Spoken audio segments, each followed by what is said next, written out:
छत्तीसगढ़ विधानसभा में बजट सत्र के दूसरे दिन आज मुख्यमंत्री भूपेश बघेल सदन में वित्तीय वर्ष का तीसरा अनुपूरक बजट पेश करेंगे। विधानसभा में दिवंगत पूर्व विधायक ओम प्रकाश राठिया, भानु प्रताप गुप्ता, लक्ष्मण राम और रोशन लाल को श्रद्धांजलि दी जाएगी। बीजेपी ने कानून व्यवस्था पर चर्चा कराने के लिए स्थगन प्रस्ताव लाने की तैयारी की है। बताया जा रहा है बीजेपी विधायक सदन में जोर शोर से यह मामला उठाने वाले हैं। सत्र के पहले दिन राज्यपाल का अभिभाषण पूरा हो चुका है।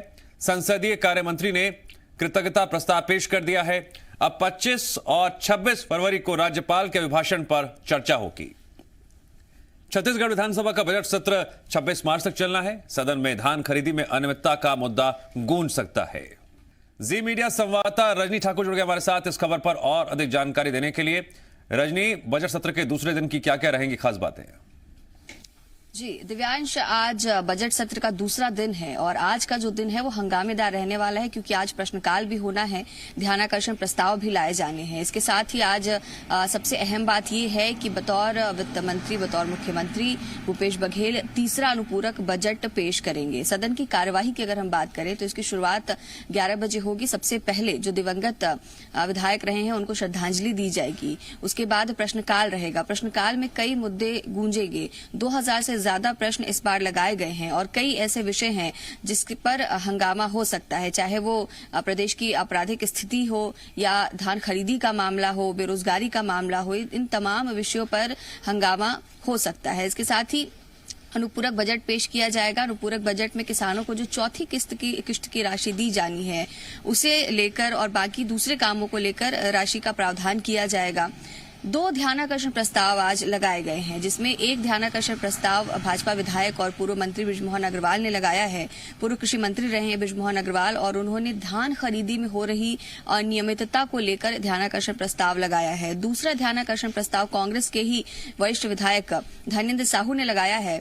राज्य में महानदी पर जो एनीकट बन रहा है उसमें जो गड़बड़ियां आ रही हैं उसे लेकर ये ध्यानाकर्षण प्रस्ताव लाया गया है। इसके साथ ही विपक्ष स्थगन प्रस्ताव लाने की भी तैयारी में है। 24 दिन का सत्र है और 24 स्थगन प्रस्ताव भी हैं, तो आज स्थगन प्रस्ताव भी लाया जा सकता है। तो ये पूरी जो है कार्यवाही रहेगी आज के विधानसभा के दूसरे दिन की। ठीक है रजनी, आप बने रहे हमारे साथ। आगे एक और अहम खबर है जिस पर मैं आपसे आगे अपडेट लूंगा, बने रहिए। राजधानी रायपुर में कांग्रेस विधायक दल की बैठक हुई। बैठक में विपक्ष के सवालों का जवाब देने के लिए रणनीति तैयार की गई। कांग्रेस विधायक दल की बैठक में विधायकों को जिम्मेदारी सौंपी गई। विधायकों को सदन में सरकार का पक्ष पूरी तैयारी के साथ रखने की जिम्मेदारी दी गई। छत्तीसगढ़ का बजट सत्र भी राज्यपाल के अभिभाषण के साथ शुरू हो गया। राज्यपाल ने गढ़बो नवा छत्तीसगढ़ के साथ अभिभाषण की शुरुआत की और सरकार की उपलब्धियां गिनाई। साथ ही आगे के लिए सरकार का विजन भी बताया, मगर इसी पर विपक्ष ने ऐतराज जताया। विपक्ष ने अभिभाषण को नीरस और उबाऊ बताया।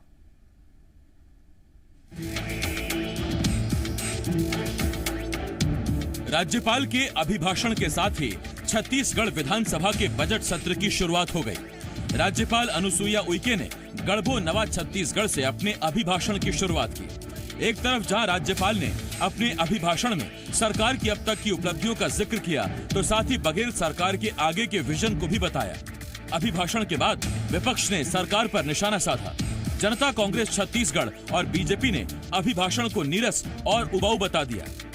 बेरोजगार नौजवान जो इस सरकार के वायदे पर उम्मीद लगा करके बैठे हैं कि उन्हें 2500 रुपया बेरोजगारी भत्ता मिलेगा, उसके बारे में कोई जिक्र नहीं हुआ। सिवा गोबर, धान और गरुआ नरुआ बाड़ी, इससे आगे सरकार गोबर से आगे नहीं बढ़ पाई है। और मैं समझता हूं कि प्रदेश की अनेकों ऐसी ज्वलंत समस्याएं हैं जिनका निराकरण इस सरकार को करना चाहिए था, जिसमें राज्यपाल महोदया के अभिभाषण में इस सरकार को असफलता मिली। निश्चित रूप से छत्तीसगढ़ को न कुछ करने की स्थिति में देख रहे हैं, न कोई उसमें नया कुछ शामिल किया गया है और न ही सरकार की कुछ विजन उसमें कोई दिखाई दे रहा है।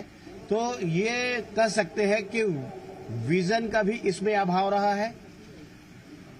उसमें किसी प्रकार के लोगों को उत्साहवर्धन हो, ऐसा उसमें कुछ योजनाओं को शामिल किया जाए, ऐसा कुछ सारे चीजों का अभाव वाला इस अभिभाषण को हम कह सकते हैं। एक तरफ जहां अभिभाषण को विपक्ष नीरस बता रहा था, तो सरकार ने विपक्ष को जवाब देते हुए कहा कि राज्यपाल ने सरकार के काम और विजन को बताया है और ये जरूरी नहीं है कि विपक्ष को रास आए। अभिभाषण की एक सीमाएं होती हैं। विभागवार जो हमारा अचीवमेंट है उसको अभिभाषण में महामहिम के द्वारा सरकार के कथन को स्पष्ट सदन में कहा जाता है। जो हमारा अचीवमेंट है जो उसको तो उल्लेख किए हैं, लेकिन आने वाली समय की कार्य योजना का हमने उल्लेख किया। अब मैं समझता हूँ प्रतिपक्ष को ये अच्छा लगेगा, ऐसा तो मैं मान के नहीं चल सकता। अब सवाल ये है, क्या राज्यपाल के अभिभाषण पर यह टीका टिप्पणी ठीक है? सवाल ये, क्या अभिभाषण के जरिए दरअसल विपक्ष सरकार पर निशाना साध रहा है? और सबसे बड़ा सवाल ये कि अभिभाषण से ही विपक्ष ने अपने तेवर दिखा दिए हैं। ऐसे में अगर आगाज ये है तो आगे सत्र का अंजाम क्या होगा? देवेश तिवारी, जी मीडिया, रायपुर।